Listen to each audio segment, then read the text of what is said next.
Hey, what's up, guys? This is Squarology. Feeling sick to my stomach because I recorded another one of these lessons, but it didn't record the audio, so it was useless. And it was brilliant. It was absolutely brilliant. I got all of them correct. Okay, so I'm going to open up Firefox because that's what I do. Chess.com. It's pretty simple. And now Tactics Trainer. You know the routine. Let's start training. Alright, so it's our turn. We're black. What is this? We're dominating here, right? Okay, so I'm just going to begin calculating because it seems like I can turn one of these guys into a pass pawn. Rook e5. D5. He's just too far away. That's another thing. It lets me know that there could be a tactic because the king is so far away. Rook e5, D5, D4. If he plays CD4, then I have CB4. And if you draw a box, you see that's a little box right there. This is a little box. He can't get into it, so I win. And after D4, what is he gonna do? King F3, but then I have CD4.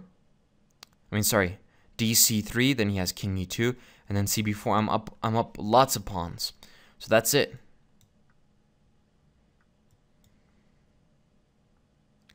I take him. He's gonna try to stop me, and now I take here. He was just too far away. You know that signal. Defense too far away. Like I was saying. Let me analyze that, just so I can teach you guys about the box. I'm sure you guys know, but I'm gonna show you anyway. D4. If he takes like this, then I have CB4, and he can't get into the box. See, the best he can do is play King F3, but that doesn't save him. He needs to be able to get into this box right here. If you can draw a box, draw a box here, and if the king can get into that square, then he can stop the pawn. But he can't. If he plays King F3, he's still out of the box. He's nowhere near this box. Okay. Let's go to the next problem. Is it recording audio? It better record my audio. It better record my audio. I'm going to become an angry person. Okay, king position is extremely weak. I mean, I have rook d8. Knight fork as well. Rook d8, king f7, and then knight g5. Forking. Looks like I might even have checkmate. Oh my god, I had bishop c4. You see, doing it with anger doesn't help you. Bishop c4, bishop e6, and then knight e5, checkmate. Let's just check that out. Here. Bishop c4. He's got no choice but to block. And then knight e5 checkmate. Simple, but you know, the anger. The anger got to me.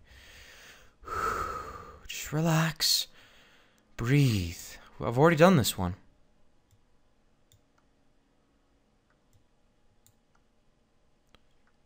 Pretty simple. The king was in a terrible spot. It was crucial defender, so I didn't explain it to you. Sorry about that. But look. Knight f6 is checkmate. Do you see that? Okay, it's not checkmate because the queen will take. But that's a crucial defender. It's the only piece defending that square.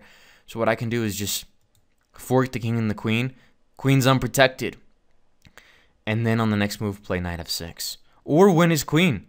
No, he doesn't have any other move. If he plays queen g6, then I still have knight f6 checkmate. Calm down, Daniel. Calm down. Oh, audio better work. Ugh! Okay. Okay, so what do we have here? Weak king position. Queen g1 comes to mind. And then if rook g1, knight f2 is checkmate. Smothered checkmate. So queen g1, king g1, knight f3, knight e2. That's double check. If he plays king f1, then I have knight g3, h3, knight g3 checkmate, And then if he plays king h1, then I still have knight f2 checkmate. Okay, so that's it. King was just in a really bad position. So he can go, let's just check that out on the analysis board.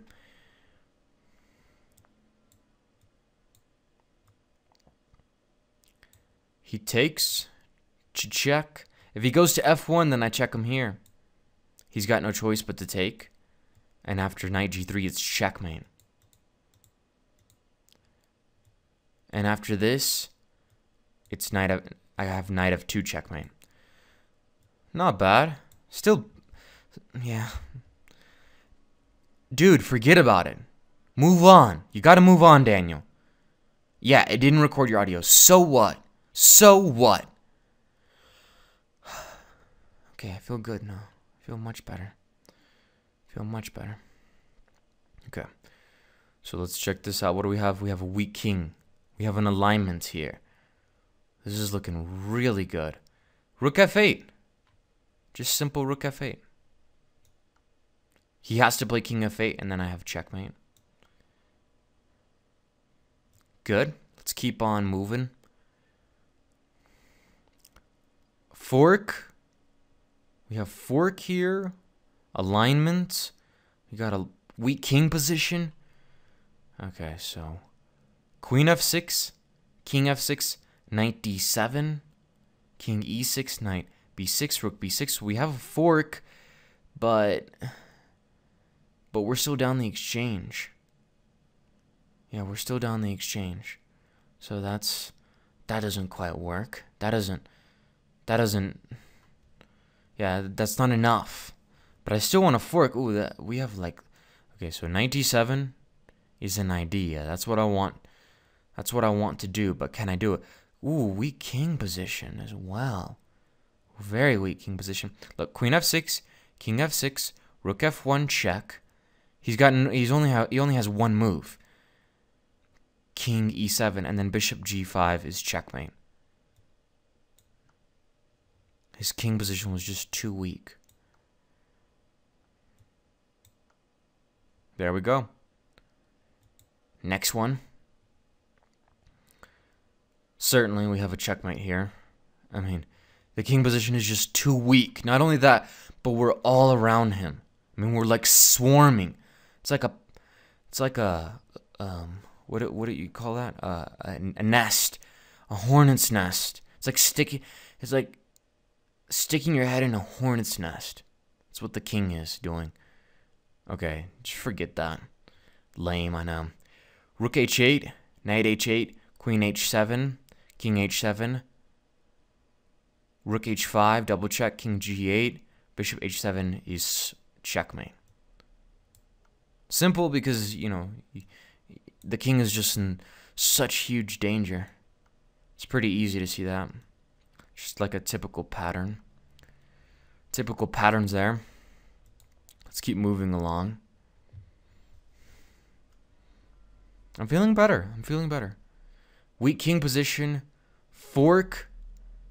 Knight f8. Possible forks. The rook. Oh, that rook is not happy. Not happy at all. Queen b8. And then if rook a5, queen h8, king f7, and then we pick off the bishop. At the very least, yeah. And it's going to be checkmate afterwards.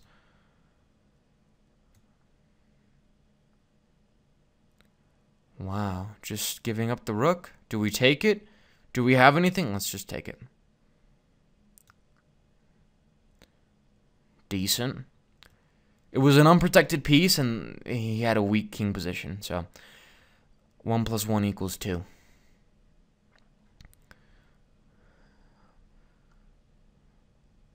Check. Okay, if we play hg6, he plays queen g6. So what? Oh, hold on a second.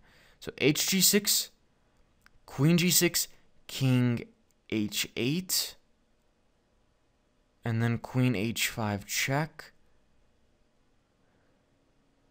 That's a little bit uncomfortable because after we play king g7, he has knight f5 check.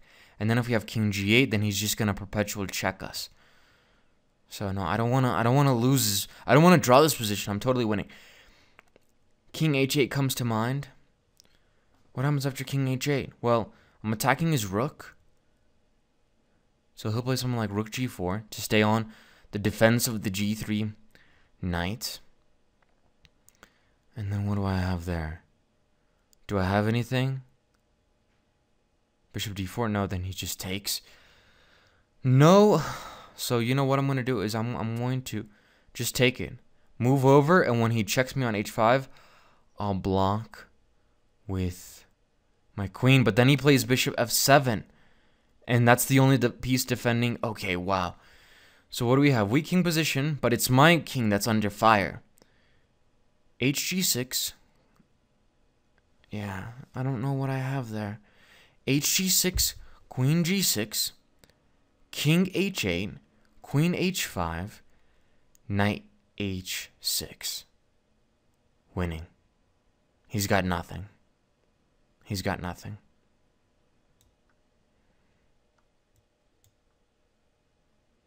It's over. Defense. That's smart. That's really smart, to be honest. Let's just check that out again. It's yeah, it's not bad. Here, he doesn't have anything here. The desperation. He's in a tough position at this point, because if he plays knight f1, then what happens there? Maybe he should have tried knight f1. Knight f1. Does it say? It doesn't say. Knight f1. Then we just have check. Bishop d4. King h1. And then queen f2. Oh, it looks like he's going to get mated there. So he tries this as desperation. This is important to be able to develop these defensive skills. That's important. Because a lot of times you're going to be in a position like this where it's not fun, where you're getting attacked, where somebody's in your face screaming at you. What are you going to do? Are you going to panic? Are you going to cry? Are you going to cry? Well, you could cry. It's totally not against the law to cry, but it's much better to just keep your head on your shoulders and figure out the best move. This is the best move. And after the check, I have knight h6. See, at the beginning, I was thinking for some reason that this was my only move. But he has this. And then my queen's being attacked. And then if I take, this would still be winning. Gotta work on my calculating abilities. Alright, but I still play the best. Alright guys, so please follow me on Twitter at Squarology. I wish I could have shown you the last one. It was really, really nice. But, well, things happen for a reason. Okay, maybe they don't. I just messed up. Or the software messed up. It wasn't even me. Follow me on Twitter at Squarology. And remember, I'll see. And Chess.com didn't mess up. It was a different web. It was Camtasia that messed up, not Chess.com. Chess.com worked perfectly. Ugh. Okay. Bye guys, and remember, I'll see you on Chess.com.